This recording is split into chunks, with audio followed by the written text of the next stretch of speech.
I'm Dr. Angela McKaye, chiropractor and naturopathic physician, and it is Motivation Monday. We are talking about men's health the whole month of November, and this week we're going to specifically focus on the prostate. So guys of a certain age, if you're going to the bathroom frequently, you don't feel like you're able to fully empty your bladder, you're having to go more often, you're waking up at night a couple times, 2, 3, 4 times a night to go to the bathroom, and it's disrupting your sleep. This can really be very disruptive and also interrupt other activities throughout the day because you got to stop what you're doing to go to the bathroom. If you're having a split stream or intertwined stream that looks like a DNA helix, that can be a sign that there's some pressure from the prostate interrupting your bladder flow. So let's look at the anatomy. So in the anatomy here, the prostate is a walnut-sized gland, and when it's healthy, it should have the texture of about pushing on the tip of your nose. You know, it's a little bit firm, it's a little bit mobile, it's got a little bit of good give, but it's not super hard and it's not super mushy or squishy. It's right on the inside of the perineum, and a lot of lay people call the perineum the taint. So you make sperm in the testes, and then that travels up the vas deferens and mixes with some other glands, including the prostate and the seminal vesicle. Those all make seminal fluid, which nourishes the sperm so that it's got what it needs to move along if you're trying to make a baby. All of those things you can see from the graphic, everything comes together there. And the urethra also goes through the prostate. So it's a really tight space with a lot of things going on in that one little spot. So if your prostate gets enlarged, which is really very common as men get into their 40s, 50s, 60s, and beyond, it can really put some pressure there and create some problems when you're trying to avoid your bladder. The most common problem I want to talk about is BPH, or benign prostatic hypertrophy. So this is where there's swelling of the prostate gland, and there's a theory that the testosterone gets converted into dihydrotestosterone there, and that creates some swelling in the area. And dihydrotestosterone is also responsible for male pattern baldness and some hair loss, and it's basically testosterone on steroids. There's research to suggest in this area that frequent ejaculation is very helpful, especially if you're in your 20s.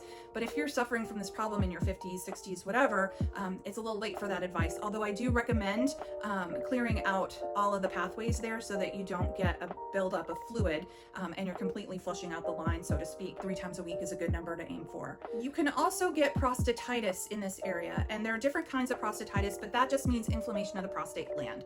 So prostatitis can be bacterial, so it can be an infection, or it can be non-bacterial. So there's just inflammation there, and it doesn't have to be an infection, it's just inflamed. So that can cause a lot of swelling, and it's a really common cause for pelvic pain for men. Unfortunately, because of the way that the anatomy is constructed, there's not a whole lot of direct blood flow to the area. So if you have prostatitis, sometimes they'll give men antibiotics, but because there's not a lot of blood flow, it's hard to deliver the antibiotics to the area if you're dealing with a bacterial infection.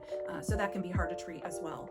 And then finally, there's the biggest thing that men worry about, and that is prostate cancer. So most men will eventually, if you live long enough, get prostate cancer. Thankfully for most men, it starts out microscopic and it's very slow growing, and it's not life-threatening, and so can be very much not a big concern for a lot of men, even if you happen to have prostate cancer. But occasionally it can be very aggressive and needs to be addressed. It's estimated that by the age of 70, 50% of men have prostate cancer of some type. Again, that's really slow growing and microscopic and not anything to be super alarmed about. And by the age of 90, almost 100% of men have prostate cancer. So it is something that you need to have on your radar, be aware of, and be tracking, but not necessarily be fearful of. The way that this is usually detected for men is with a prostate exam. No men really love that. It's not a great test, but it is pretty simple and straightforward, and it's pretty reliable. You can also test your PSA, or your prostate specific antigen, and that is a blood test. It's a pretty simple blood test, so you want to make sure that you get that done though before you have the prostate physical exam, because if you irritate the prostate, you can cause a rise in PSA. There's debate about the PSA and whether it's necessary or not, so a lot of doctors are not routinely checking PSA, but if the prostate specific antigen is rising, it can be an indication that you have something going on with your prostate, and you could potentially have prostate cancer. So it's a good thing to monitor. And if you've been diagnosed with prostate cancer, then it's good to monitor your progress with treatment and make sure that those numbers aren't rising rapidly. A lot of times, even if you have prostate cancer, like I said, it's usually not aggressive, so it's a completely valid thing to just watch and wait and keep an eye on. But that means that you need fellas, to stay up to date with your regular checkup so that you can keep an eye on it and make sure it stays in check. On that note, if you are having prostate issues, a lot of things can be helped conservatively.